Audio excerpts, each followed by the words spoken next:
Assalamualaikum warahmatullahi wabarakatuh. Selamat pagi. Izin memperkenalkan diri. Nama saya Bahtiar Cahyadi, Sarjana Sains Terapan, Magister Keselamatan dan Kesehatan Kerja, dosen di Program Studi Sarjana Terapan Keselamatan dan Kesehatan Kerja, Sekolah Vokasi Universitas 11 Maret. Izinkan saya menyampaikan pernyataan deskripsi diri perguruan tinggi atau PDD UKT-PT dalam bidang pengajaran sebagai syarat sertifikasi dosen. Pada kesempatan ini, saya akan menjelaskan salah satu mata kuliah yang saya ampu, yaitu mata kuliah Keselamatan dan Kesehatan Kerja pada Pertambangan, Migas, dan Konstruksi.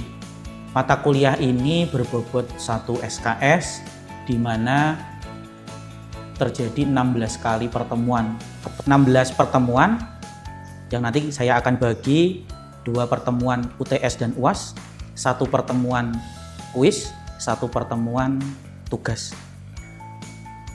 Deskripsi mata kuliah untuk K3 Pertambangan, Migas, dan Konstruksi adalah kemampuan mahasiswa untuk bisa mengidentifikasi, menganalisis, dan melakukan pengendalian pada pekerjaan-pekerjaan di sektor migas, pertambangan, dan konstruksi.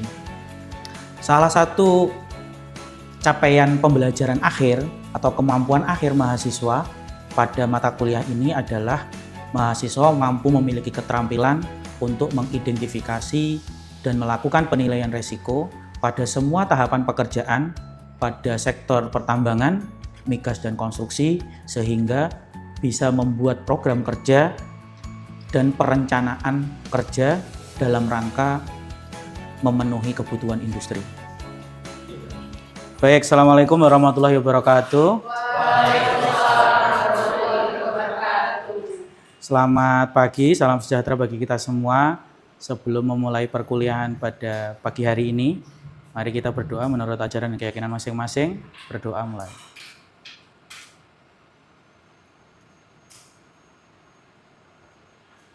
Oke, berdoa selesai.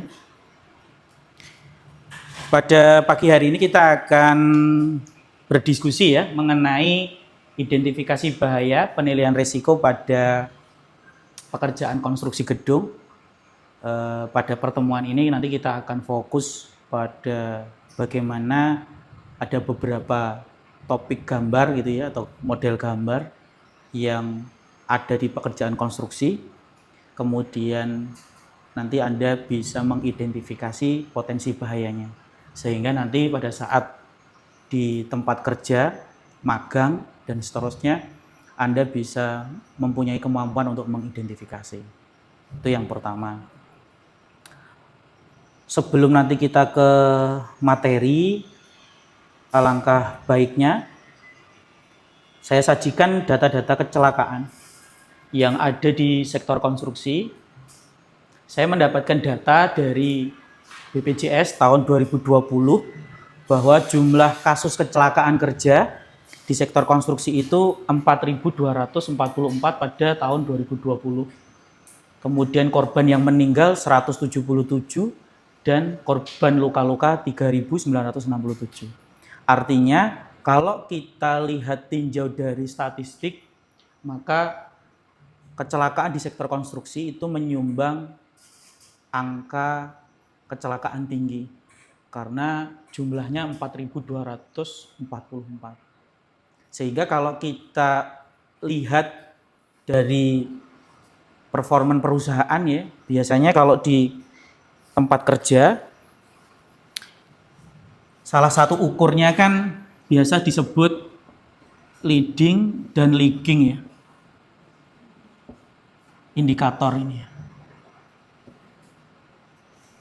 Nah, di mana leading dan lagging indikator itu punya satu penilaian yang artinya zero accident.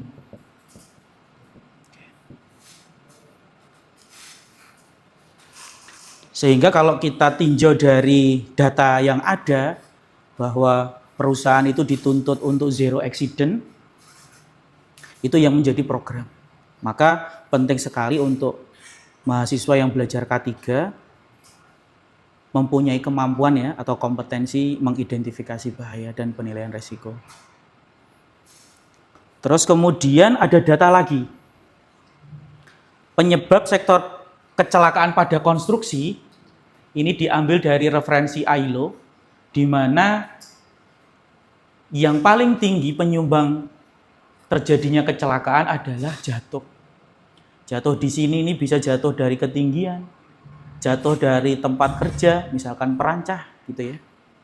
Kemudian terbentur, karena semua material yang ada di sektor konstruksi itu banyak menggunakan baja steel. Kemudian tertimpa, karena materialnya kan banyak ya, pakai besi, ada semen ya, kemudian ada beton, kemudian ada bata ya. Nah, di mana itu punya potensi untuk terjadinya tertimpa dan seterusnya. Maka data ini juga penting untuk apa saja yang nanti bisa akan muncul pada kecelakaan di sektor konstruksi.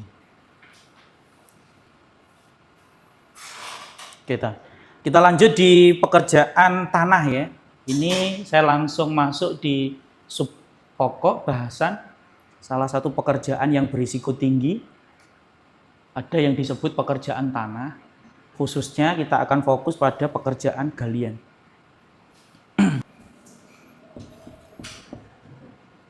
Pekerjaan galian ya. Kalau kita uraikan, kita fokus pada identifikasi bahaya. Kira-kira potensi bahaya yang paling tinggi pada sektor galian apa? Mbak Lin, gimana? Tertimbun ya. Tertimbun tanah. Satu lagi, ada nggak? Kekurangan oksigen.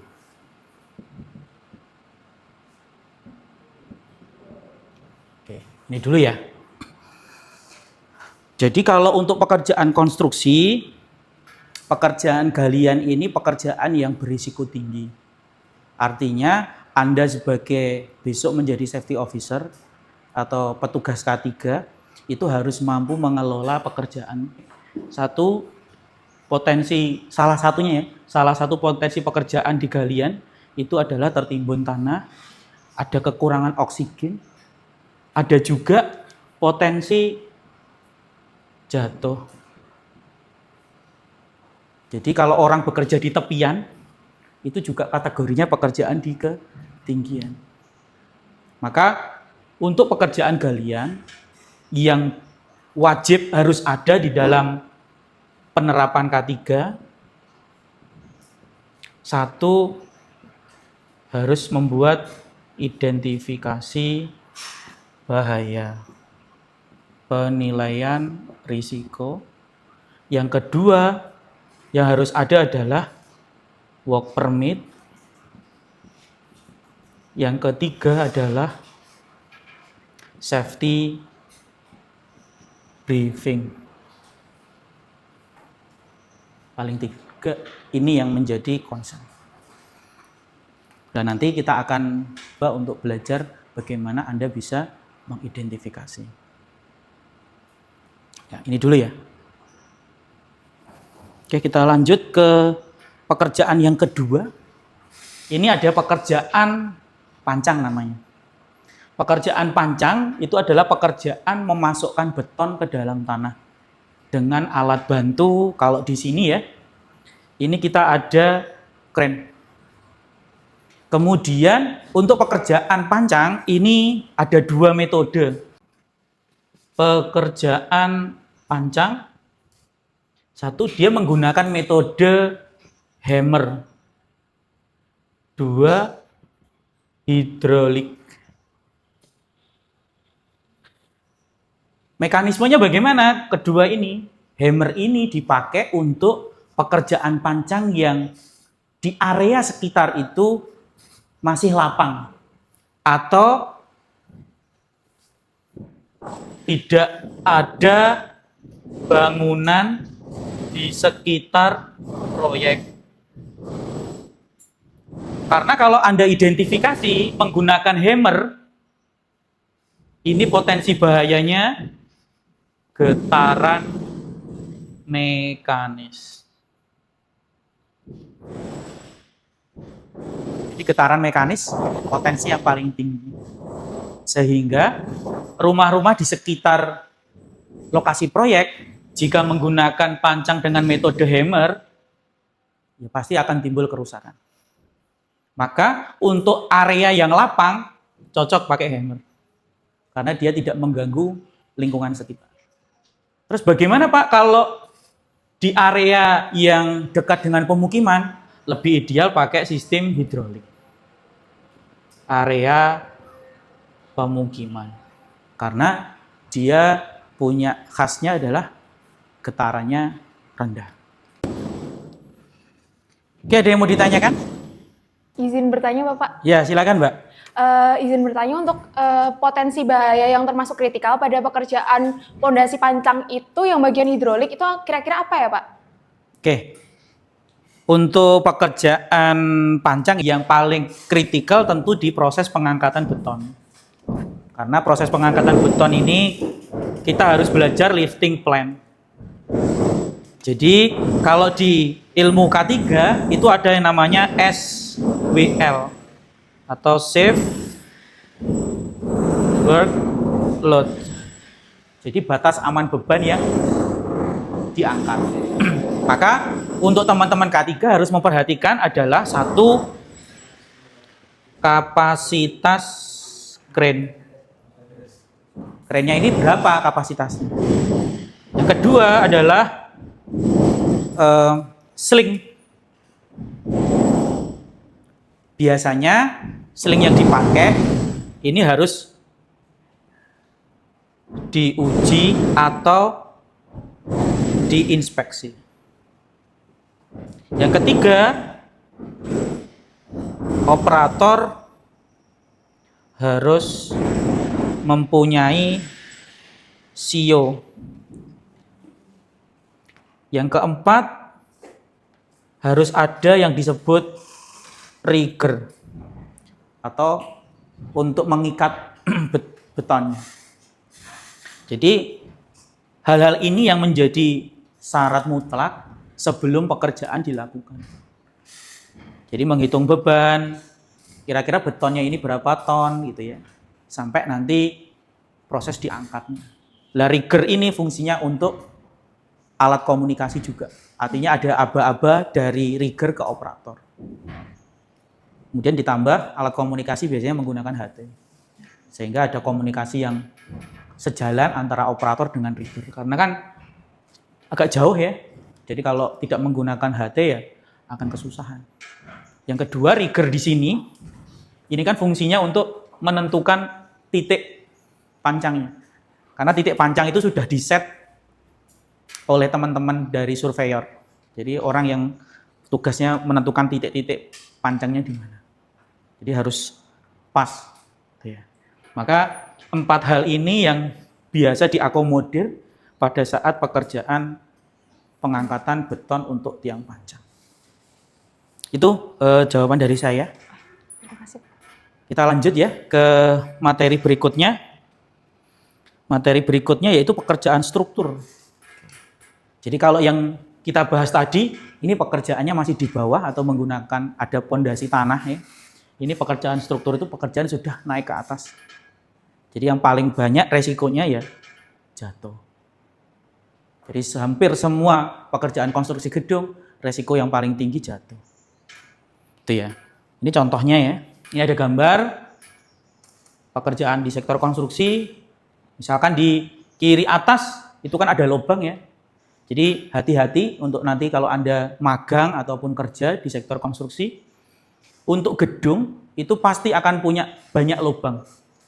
Satu, lubang ini biasanya digunakan untuk tangga darurat, untuk lift. Jadi kalau gedung itu banyak lift, berarti semakin banyak lubang. Tangga darurat rata-rata antara 2 sampai 3 letaknya, tergantung luasan gedung. Sehingga ini harus diprotek karena punya potensi jatuh. Yang kedua, yang sebelah kanan atas ya, ini adalah tepian lantai. Sehingga orang bisa jatuh. Sama juga ini pekerjaan backcasting, sama yang di atas pekerjaan di rooftopnya. Kemudian pengendaliannya bagaimana? Kita ada beberapa pengendalian ya. Yang pertama, yang kiri atas itu disebutnya adalah safety line. Jadi ada kawat baja yang diikatkan, kemudian itu sebagai pengait untuk full body harness. Yang kedua ada yang disebut sistem pagar pelindung atau guardrail system. Ini biasanya untuk lubang-lubang seperti lift ini contohnya. Kemudian yang kiri bawah itu yang disebut safety deck, biasanya untuk melindungi material yang jatuh ya, sehingga tidak langsung terjun bebas ke bawah. Jadi dia akan ditahan oleh safety deck. Dan yang terakhir adalah safety net atau jaring pengaman. Itu salah satu alat proteksi ya yang bisa diimplementasikan pada saat pekerjaan struktur. Oke, ada yang mau ditanyakan?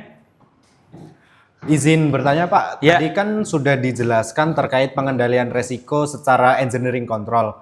Nah, untuk pengendalian resiko secara administratif sendiri gimana ya Pak? Oke, untuk pengendalian administrasi untuk pekerjaan struktur ya.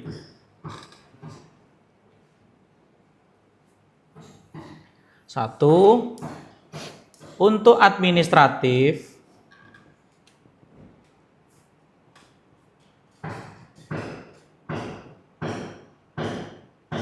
yang pertama itu adalah penekanannya pada pekerja. Berarti pekerja ini bisa dibuat aturan maksimum bekerja 12 jam. Karena yang terjadi di sektor konstruksi, pekerja ini dipaksa untuk bekerja lebih dari 12 jam. Di mana ini sangat tidak ideal. Karena orang yang dipaksa dengan bekerja lebih dari 12 jam, kecenderungannya pasti kelelahan. Kalau sudah kelelahan akan timbul accident. Maka administratif yang bisa dilakukan, satu, bekerja ini maksimal 12 jam. Atau dalam disebutnya adalah shift kerja. Yang kedua, pemeriksaan fisik. Jadi pekerja ya harus dicek kesehatan secara fisik. Paling tidak sebelum melakukan aktivitas. Untuk memastikan dia secara fisik itu prima. Alat ukurnya apa? Ya biasanya tensi, nadi, keseimbangan. Itu ya. Kemudian yang nomor 3 yang nanti kita akan buat adalah penerapan IBPR, permit, itu untuk administrasi. Yang keempat, prosedur kerja. Jadi paling tidak dari 4 ini bisa kita aplikasikan ke dalam pekerjaan di sektor konstruksi, khususnya pada bagian struktur ya. Jadi dengan prosedur kerja yang mengedepankan produktivitas dan safety ya. Kemudian ada penerapan identifikasi bahaya, izin kerjanya, kemudian pemeriksaan fisik karena dia akan terpapar paparan sinar UV, sinar matahari, tekanan panas gitu ya. Sehingga fisiknya harus prima. Dan maksimum bekerja ya 12 jam. Gitu ya. Ini yang bisa kita aplikasikan untuk menjawab pertanyaan tadi. Kemudian kita lanjut, ada pekerjaan pembesian ya. Ini pekerjaan pembesian, kalau tadi di awal saya menjelaskan salah satu faktor yang menyebabkan kecelakaan ya, terjepit ya, tertimpa. Nah, ini di faktor pekerjaan pembesian sangat banyak. Karena berhubungan dengan benda tajam, ada proses pemotongan ya, kemudian bersinggungan terus dengan besi-besi yang tajam ya, maka terjepit, tertimpa, itu juga potensinya sangat banyak. Maka yang penting dari pekerjaan pembesian, satu,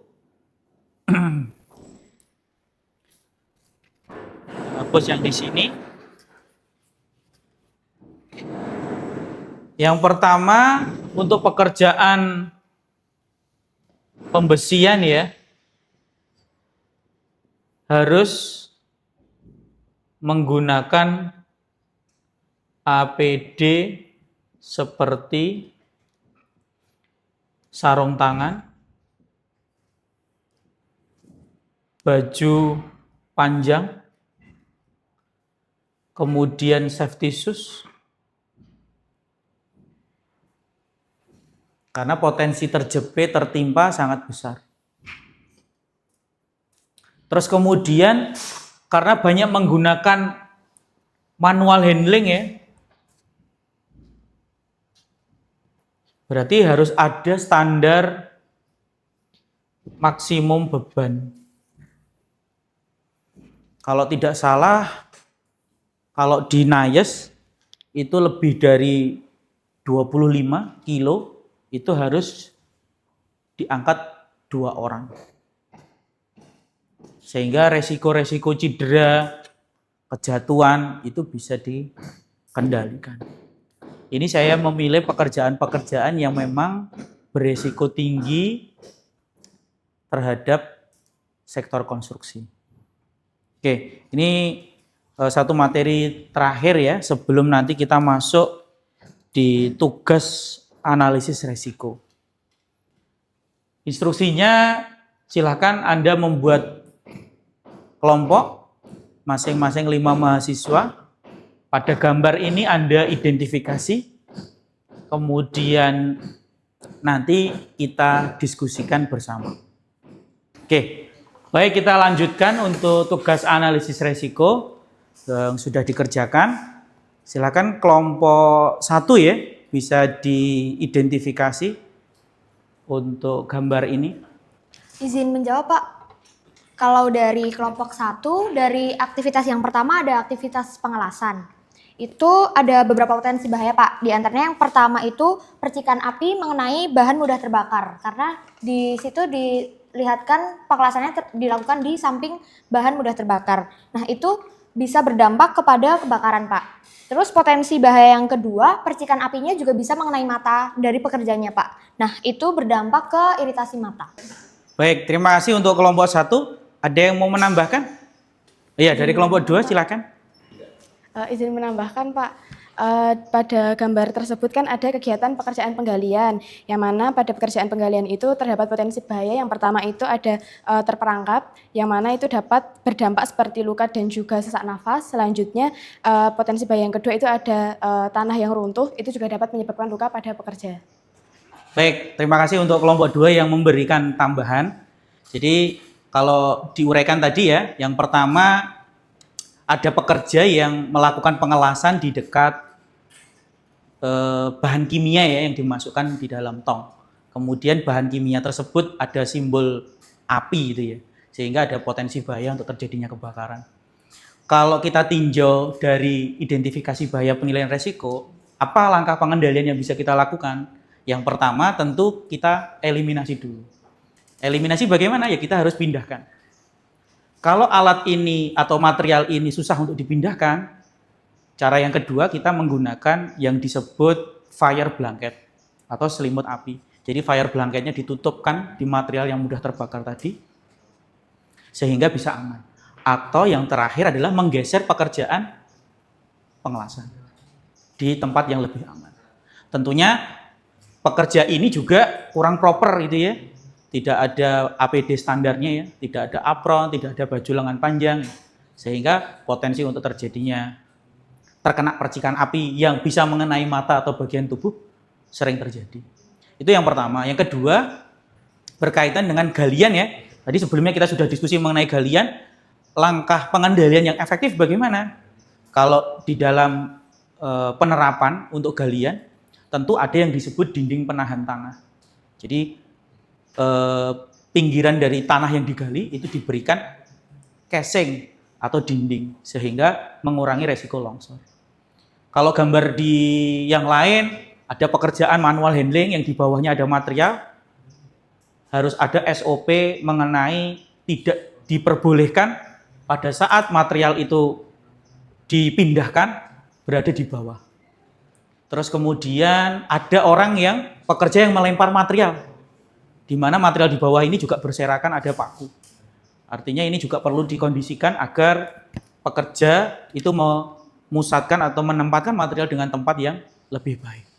Harapannya apa? Dalam kegiatan pekerjaan konstruksi, fungsi dari identifikasi bahaya itu adalah memetakan semua potensi bahaya yang ada agar kecelakaan bisa dihindarkan. Yang kedua, Anda juga bisa membuat program kerja untuk mencegah kecelakaan terjadi di tempat kerja. Mungkin itu penjelasan dari saya. Kurang lebihnya mohon maaf. Kita akhiri. Wassalamualaikum warahmatullahi wabarakatuh.